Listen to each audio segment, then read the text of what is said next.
In today's video, I'm going to show you how you can add a glow to your image using the Orton Effect in Photoshop.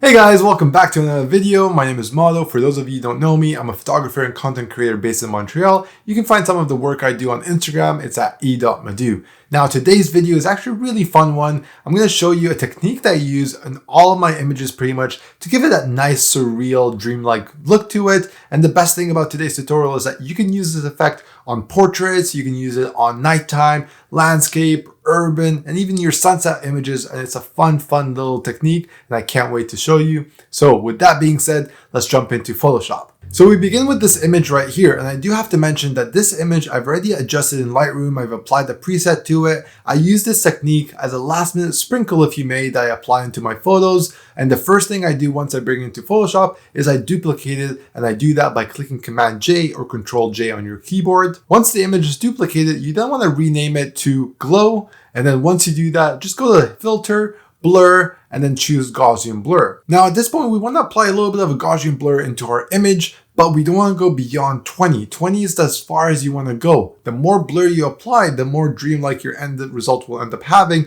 But as long as you keep it below 20, that will make your image not look a little bit too much. I normally keep it at 19.9 because it just satisfies my OCD-ness.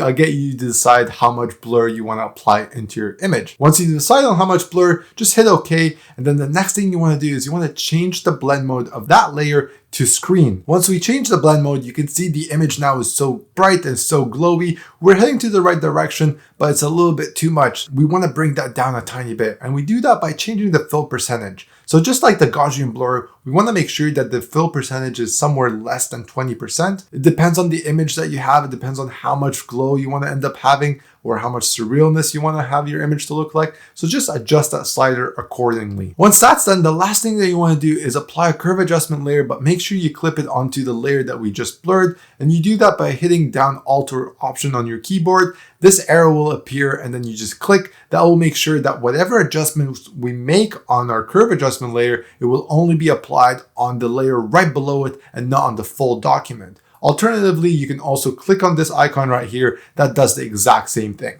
So in our curve adjustment layer, all we want to do is you want to boost the highlights and then bring down the shadows to where they were initially. If you do want to have a little bit of a contrasty, a little bit of a moodier vibe, you can bring the shadows a little bit down. I personally like to bring it back to where it was when I first started. And that's it. You successfully applied an Orton effect to your image, but it's on the overall image. Best practice is to be selective on where we want to have a glow appear in our image. And we do that with a layer mask. So press and hold down Alt or Option on your keyboard, click the layer mask icon. That will bring you a layer mask that's black. And with a white brush, you then want to brush in the areas that you want to apply a glow to, and then make sure you don't brush into the areas that you don't want to have a glow to. But if you ever end up running into a mistake, or if you brush a little bit too much, that is totally fine. Just click X, that will switch back to a black brush, and then brush out those areas once more to get rid of the glow in those areas. And that's it. That's everything that's involved into creating the Orton effect into your images. I'd love to see if you end up using this technique. And if you do, I'd love to see your work.